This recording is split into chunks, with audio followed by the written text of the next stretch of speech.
Once upon a time, there lived a man and his wife who had no children, though they longed for one more than anything. One day, while the husband was away, the wife placed a large piece of wood in the cradle and began to rock it, singing to her. Suddenly, she saw that the piece had arms and legs. Overjoyed, she continued to rock and sing to it. She did so for a long time, and when she looked again, she saw in place of the piece of wood a beautiful little girl in the cradle. The woman took the child and nursed her tenderly. Then she made her some pretty little clothes and a bonnet. When the father returned home that evening, he was astonished to find his wife cradling a baby in her arms. "My dear," he said, "where did this child come from?" The woman told him everything that had happened. The man approached the cradle and gazed at the child.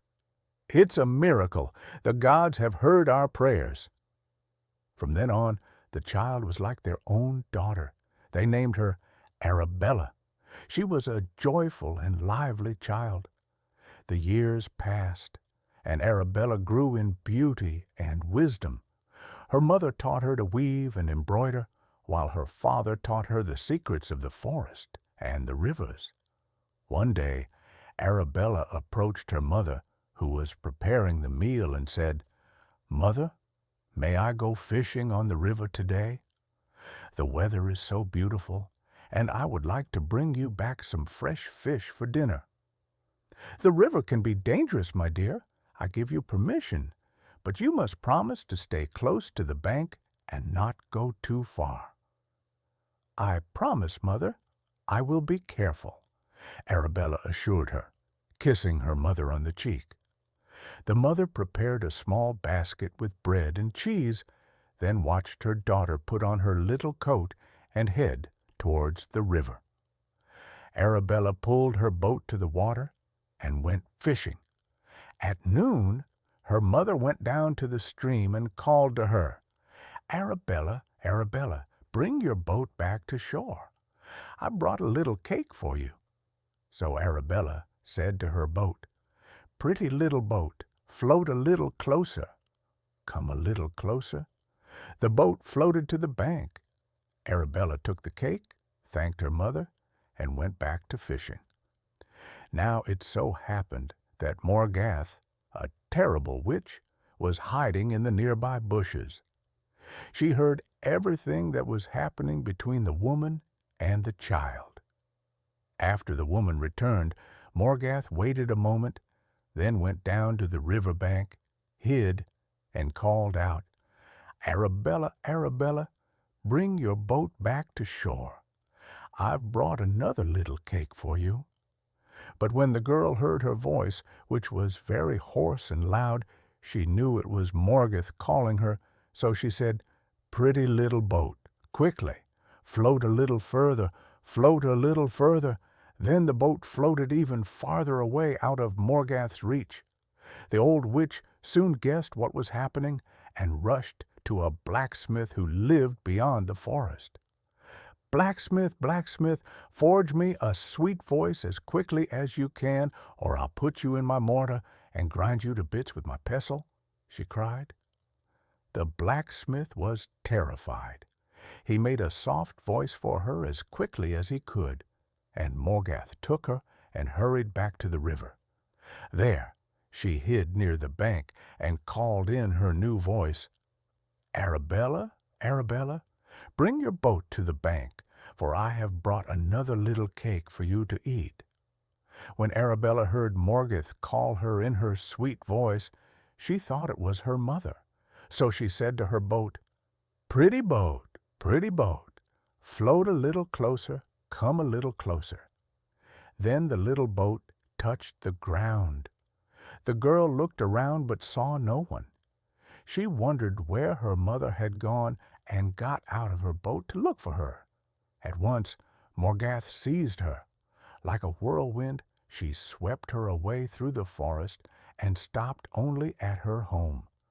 There she locked the poor girl in a cage behind the house to keep her until she grew fat. She fully intended to eat her.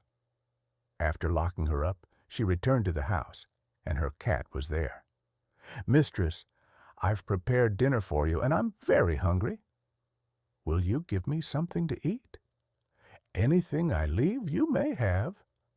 She sat down at the table and greedily ate everything except for a small bone. That was all the cat had. Meanwhile, at home, the mother anxiously awaited her daughter's return from the river with her fish. Finally, she went down to look for her. Her boat was moored on the shore, empty, and all around one could see Morgath's footprints. Trees and bushes were broken where she had rushed through the forest. The mother fell to her knees, heartbroken. "My God, no! My daughter? My Arabella!" "It was Morgath who took her," she whispered, trembling with terror and grief. She ran home, weeping and wailing. Now this woman had a very faithful servant. When she heard her mistress lamenting like this, she rushed over immediately. "Mistress, what has happened?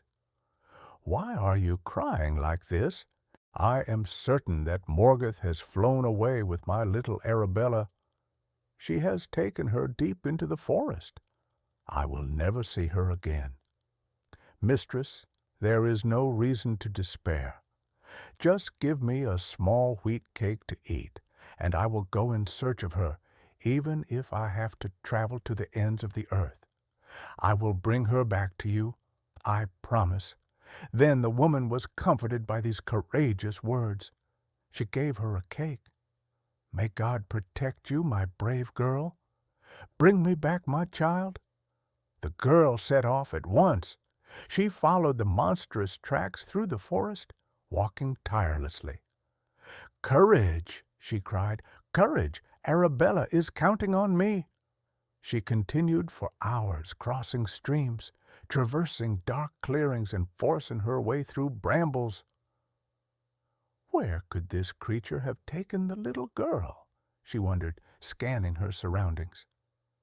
After a long while, she finally arrived at Morgath's house. The servant stopped dead in her tracks, stunned by what she saw. The house was perched on enormous chicken legs and turned slowly in the wind, but she clenched her fists and mustered all her courage. The girl knocked on the door, and Morgath herself opened it.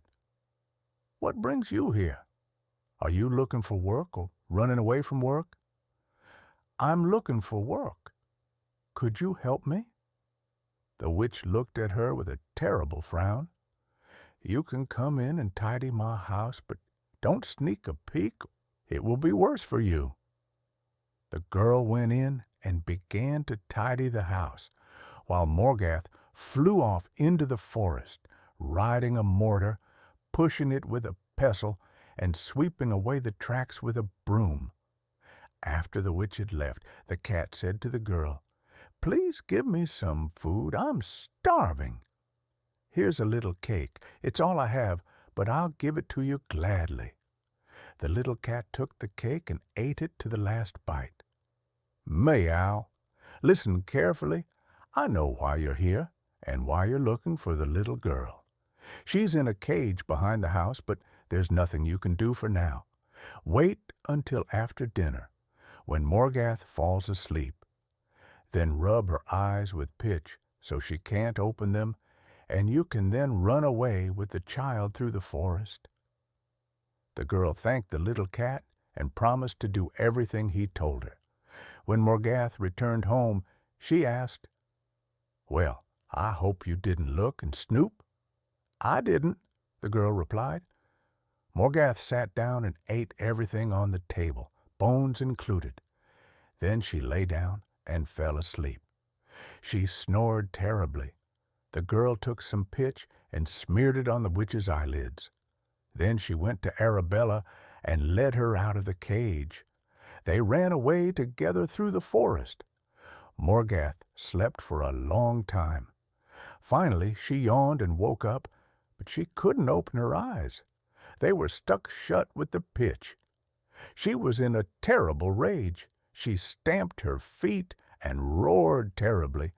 I know who did this, and as soon as I open my eyes, I'll chase her down and tear her to pieces. Then she called the cat to come and scratch her eyes with its sharp little claws. Meow! I won't do it. Since I've been with you, you've only given me harsh words and bones to gnaw on. But she was kind to me and gave me a cake to eat. Open your eyes yourself, because I won't help you." And the cat ran off into the forest. But the faithful servant and Arabella continued their journey safely through the forest. And you can imagine how happy the mother and father were to have the little girl back home safe and sound. As for old Morgath, she's probably still screaming, stamping her feet, and rubbing her eyes as far as I know. If you enjoyed this tale, don't forget to give it a like, leave a comment, and subscribe if you haven't already. You can also turn on notifications so you'll be alerted to all our future videos.